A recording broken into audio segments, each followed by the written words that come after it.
Welcome to our channel. Today we how to connect Capital One to Kraken for crypto buys. Easy tutorial step by step clearly.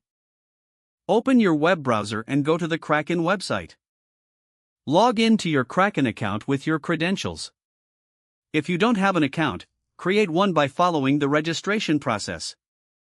Once logged in, navigate to the funding section located in the main menu. Look for the option to add a new funding source. Select bank transfer from the available options.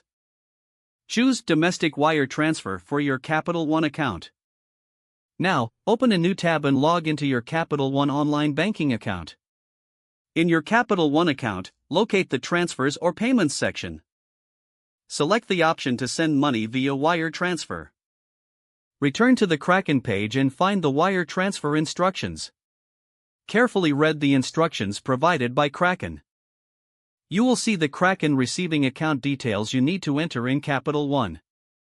Copy the Kraken account number and paste it in Capital One. Next, copy the routing number and paste it into the appropriate field. Fill in the transfer amount you wish to send to Kraken. Make sure to double-check all the details to avoid any errors. Add a note or reference if prompted, as instructed by Kraken.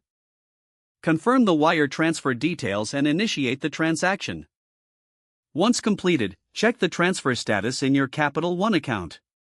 Return to your Kraken account and monitor the funding progress. You may receive an email notification when the funds are credited. Once the funds are available, you can start buying cryptocurrencies on Kraken.